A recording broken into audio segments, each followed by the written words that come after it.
8 मार्च हा दिवस आहे त्या क्रांतिकारी ठिणगीचा ज्याने शतकानुशतकांची गुलामगिरी जाळून राख केली. जागतिक महिला दिन, संघर्षातून सन्मानापर्यंतचा प्रवास. हा उत्सव आहे त्या संघर्षाचा ज्याने चूल आणि मूल या चौकटीला छेद देऊन जगाला नवा रस्ता दाखवला. हा इतिहास गुलाबाच्या पाकळ्यांनी नाही तर रणरागिणींच्या घामाने आणि रक्ताने लिहिला गेला आहे. कल्पना करा, 1908 सालचा तो गोठवणारा हिवाळा. न्यूयॉर्कच्या रस्त्यांवर 15,000 महिला उतरल्या होत्या. त्यांच्या हातात फलक होते, पण डोळ्यात एक आग होती. त्यांना हवी होती कामाच्या तासातून सुटका, घामाचे योग्य दाम आणि सर्वात महत्त्वाचे म्हणजे माणूस म्हणून जगण्याचा अधिकार. आम्हाला मतदानाचा अधिकार हवाच, ही त्यांची जिद्द म्हणजे आधुनिक लोकशाहीची पहिली ठिणगी होती. या आंदोलनातून एक अजरामर घोषणा जन्माला आली, ब्रेड अँड रोजेस. ब्रेड म्हणजे केवळ पोट भरण्यासाठी जगणं नव्हे तर आर्थिक स्वातंत्र्य. गुलाब, रोजेस म्हणजे जगण्यातील सौंदर्य, सन्मान आणि आत्मसन्मान. महिलांना केवळ राहायचे नव्हते तर त्यांना गुलाबासारखे डौलाने फुलायचे होते. हा संघर्ष पोटासाठी होताच, पण तो त्याहून जास्त मनाच्या आणि सन्मानाच्या प्रतिष्ठेसाठी होता. जगाचा नकाशा बदलणारी घटना घडली 8 मार्च 1917 रोजी.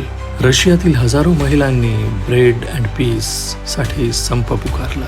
रशियाचा शक्तिशाली राजा सार निकोलस द्वितीय या महिलांच्या एकजुटीपुढे झुकला.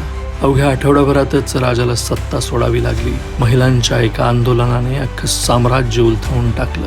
याच ऐतिहासिक विजयाची आठवण म्हणून 8 मार्च हा दिवस जगाच्या कॅलेंडरवर सुवर्णाक्षरात कोरला गेला. ज्या पाश्चात्य देशात मतदानाच्या अधिकारासाठी महिलांना दशकानुदशके लढावे लागले, तिथे माझ्या स्वतंत्र भारताने पहिल्याच दिवशी आपल्या लेकींच्या हाती मतदानाचा अधिकार दिला. हा सन्मान आपल्याला मिळाला कारण आपल्याकडे क्रांतिज्योती सावित्रीबाई फुले यांचा वारसा होता, राजमाता जिजाऊंची दृष्टी होती आणि डॉक्टर बाबासाहेब आंबेडकरांनी संविधानातून दिलेली समतेची ताकद होती.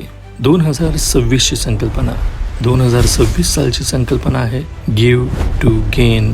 हे सूत्र सांगतं की जेव्हा तुम्ही एका महिलेला संधी देता तेव्हा तुम्ही एका पिढीला सुशिक्षित करता. जेव्हा तुम्ही तिला पाठबळ देता तेव्हा संपूर्ण अर्थव्यवस्था उभी राहते. स्त्रीला दान नको आहे, तिला संधी हवी आहे, कारण जेव्हा ती प्रगती करते तेव्हा संपूर्ण जग प्रगती करतं. म्हणूनच या महिला दिनी केवळ हॅपी वुमन्स डे म्हणू नका, तर ज्या संघर्षातून हा दिवस आला त्या संघर्षाचा आदर करा. जांभळा रंग न्यायाचा, हिरवा रंग आशेचा आणि पांढरा रंग समतेचा, हे तीनही रंग आपल्या आयुष्यात रुजवूया. कारण स्त्री ही शक्ती आहे, ती युक्ती आहे आणि तीच या जगाची खरी निर्मिती आहे.